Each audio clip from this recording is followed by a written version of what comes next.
दैनंदिन जीवन रे मन सबुबले खोजुए किछि नुआ किछि सुंदर और किछि अलगा। केही भी केबे भी अलिया आवर्जना वर्ज्यवस्तु को पसंद करती नहीं।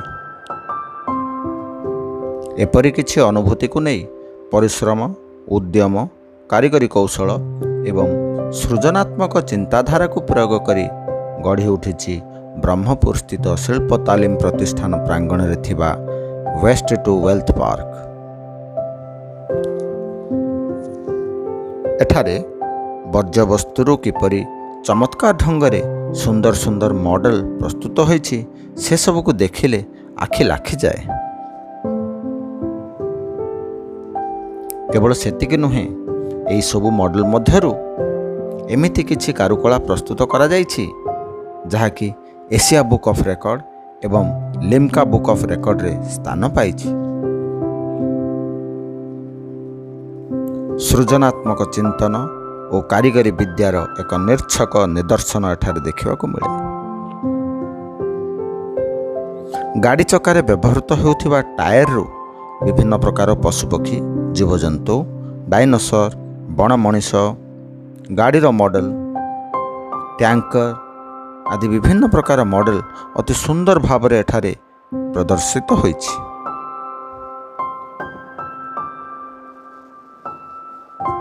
वर्ज्य लुहा सामग्री भंगा गाड़ीर जंत्रांश गेयर व्हील आदि धातव आवर्जनारू प्रस्तुत होइछि विराटकाय हाथी हरिण कईंछ घोड़ा यूनिकॉर्न गेंडा ओडिशा मानचित्र भारत मानचित्र एवं अनेक किछि।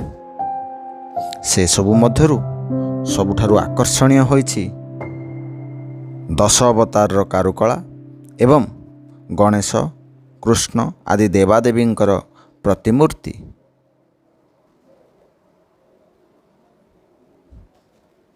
ई वेस्ट को व्यवहार करी एठारे स्थापित होइछि गोटे विराट दैत्य दानवर मॉडल। टायर एवं धातव सीट द्वारा कृत्रिम आयरन मैन थार मैन रो विराट मॉडल एठारे प्रस्तुत करा जाइछि जहाँकि देखणाहारी को आश्चर्यचकित करिथाए।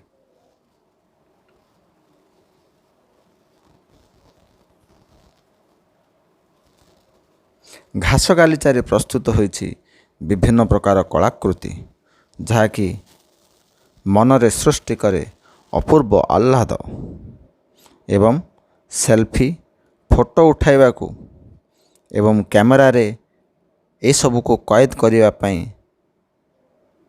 अबुझा मन व्याकुलित होइथाए।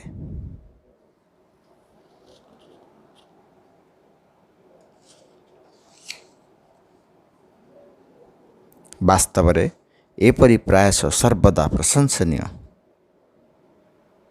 पाठ बही पिलांकु पढ़ा जाउथबा चंडीगढ़ स्थित नेकचांदंकर प्रस्तर उद्यान कथा एठाने मने पड़ी जाए। एपरि जदि वर्ज्यवस्तुर सुंदर सुंदर कलाकृति सबु स्थान रे निर्मित हुअंता तेबे भूपृष्ठरु अलिया आवर्जना लोप पाई जाता।